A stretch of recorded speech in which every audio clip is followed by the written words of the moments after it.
BBC came, El País came, The Guardian. We went on the cover of Financial Times. I was invited to the United Nations to speak, European Parliament, Eton College, Cambridge, and it was really surprising. And then it was a signal for me.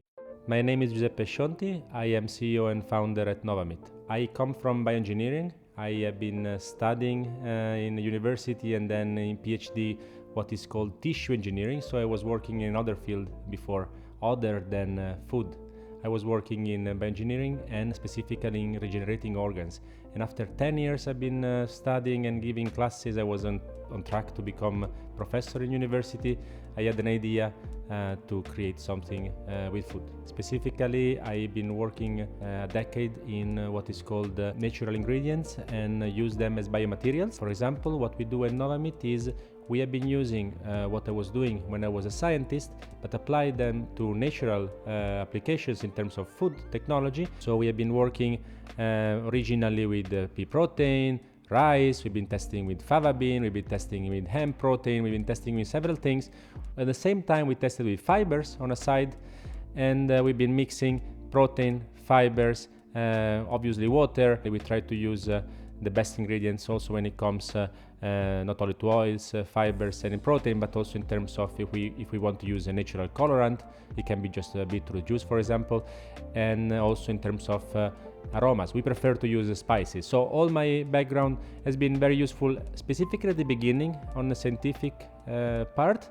And then likely now we have a team and I am focusing on growing the business and using my creativity in another way, which is being able to know what we do in innovation and being able to accelerate innovation, where our team now does things much better than I was doing. But on the other side, understanding what we do is useful to create new opportunities to grow the business. If you wonder why you cannot find Novameat in retail, it's because we work behind the scenes.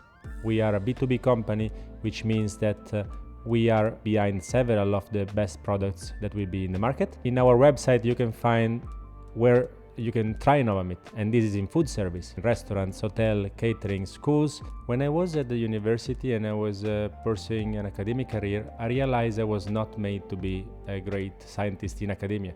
I was not very good at replicating experiments and doing papers. I was much better at creativity. I was much more inclined to test new things all the time, which is great for creating inventions and patent new things, but it's not great for the current way in which the system is built. Since I was a kid, I was in love with nature, and meaning I was astonished by animals that can regenerate themselves, by the wild nature out there and the adventure that this brings when we study and explore. In love with explorers and natures, I think I'm very lucky that I found a way to use my passion to a good use. Then I had an idea during a presentation I was doing on a completely separated topic on bioengineering, and I decided to test and show at a conference the world's first plant-based steak. And I just thought it was a fun experiment. I thought it was not hard for me because I was working on prototypes of human organs, right? And with other ingredients, but still it was much more complicated structure internally. I received emails and the department received emails in the university about what was this plant-based steak. And BBC came, El País came, The Guardian. We went on the cover of Financial Times. I was invited to the United Nations to speak, European Parliament, Eton College, Cambridge. Then investors came as well. So it was a signal that for me it was a good idea maybe to leave university and try to launch this project, as it was also the dream of my life to try to combine bioengineering with helping nature. If I could go back in time, I will tell young Giuseppe that it's not all about academia, university, and that the theoretical part is the most important one, but the businesses are moving very fast and they're doing great things that can be great for the planet, for the people, for the animals, for the environment in general. And I think that the biggest mistake I made was that I didn't invent the technology before, because I was very focused on the academic career, the traditional way of doing that. I would not advise other scientists to open a business or become CEOs. It's about the passion. In my case, I like to learn new things and jump on new adventures, and it's I really like to create new opportunity on the business side and still understand the innovation and accelerate that part. But it's not for everybody. It's a lot of stress. It's very different from understanding the root cause of every scientific issue. You do not have 5 years of time to really get to the core of every small issue. So you need to be flexible. So some of the scientists like to do that. Some of the scientists like to move from the more scientific part, deep science part, to the application part. And some others maybe prefer and will prefer to stay in research.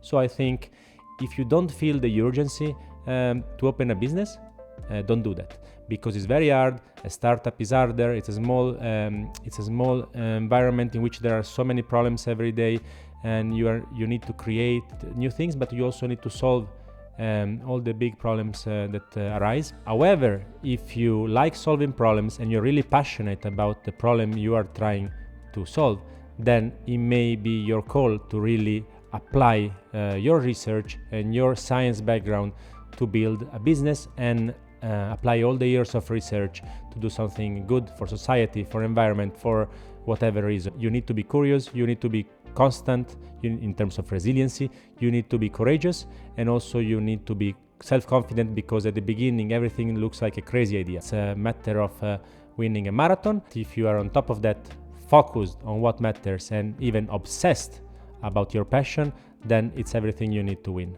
Coming from a scientific background, is hard to separate the CEO role to the scientific role at the beginning when you're opening a business. In my case, I really like to learn and jump on the new part, on the business creation part, and finding funding, finding the partners, the clients, and really the application part of it. I've been very lucky because we work with our R&D team, and we have specialists in every sector. They're better than me now, obviously, at each one of their parts.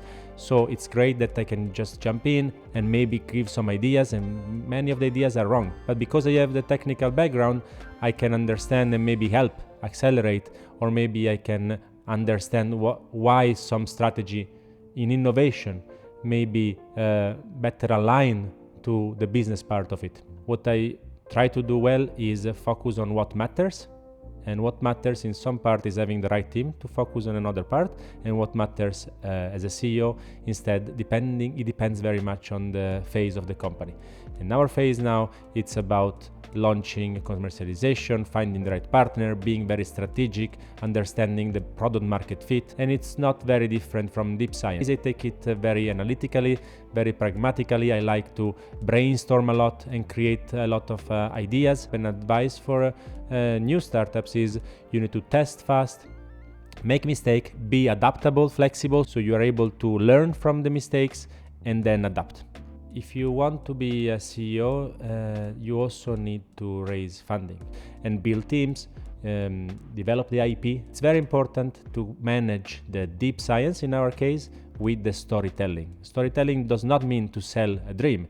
It means that you need to be able to convey a message and explain what is the opportunity, what is the problem, why it's the right time, why somebody should invest in your company. We started in a very strange way. In my case, I was a solo founder, and I did not have a team when we raised the first $500,000.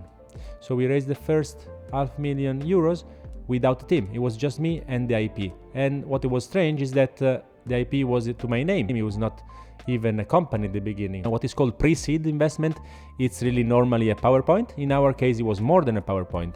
It was actually understanding of the technology with a patent, but it was owned by me, so that I could move this IP to Novameat, which obviously was exactly what I did, so that we could receive the investment and build the team. So we built, mostly was an R&D team. It was about 3-4 people with the first $500,000, and we also got one person in our business team to find and build the business part together with me.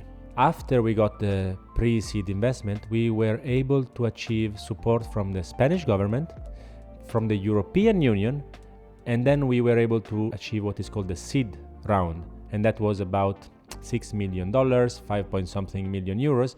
And then we built the technology at scale, and with that we were able to demonstrate that this could be scaled and be deployed and then commercialized. So with that, we were able to build a small facility with the pilot plant. Then after scaling, we were able to get the last round, which was 17.4 million euros, and we were able to get the top 1 and 2 best biotech investors in Europe. When I started with the first prototype of the plant-based steak, I could not imagine that we would go on and raise 25 million euros from public and private investment. We have been very lucky that our investors are completely aligned with our values and missions, but also we get some of the most renowned and largest investors in terms of venture capital, as well as family offices.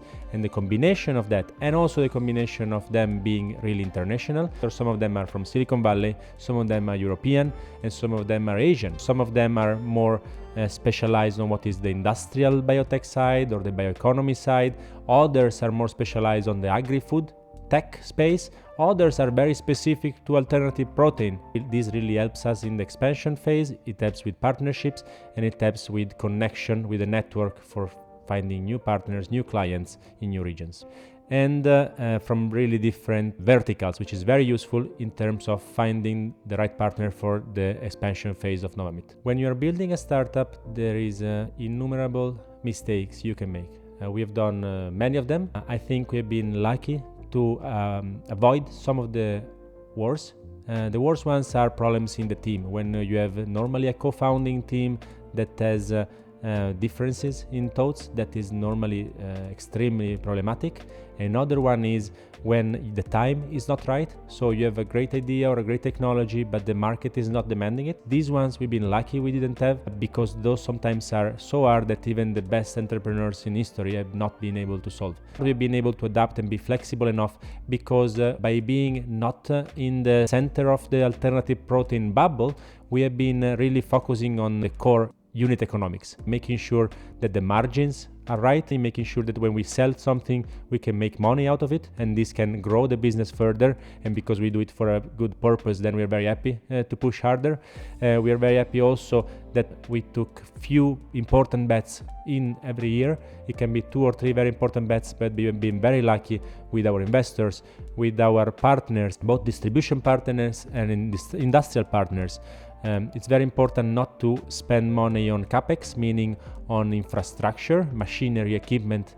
You need to also be lucky in part that when you scale, you really continue using the same infrastructure. I think that you can do incredible mistakes. The hardest ones are about the people that join you in the journey. That can be shareholders, can be the team, as well as the time. You really also need to be lucky.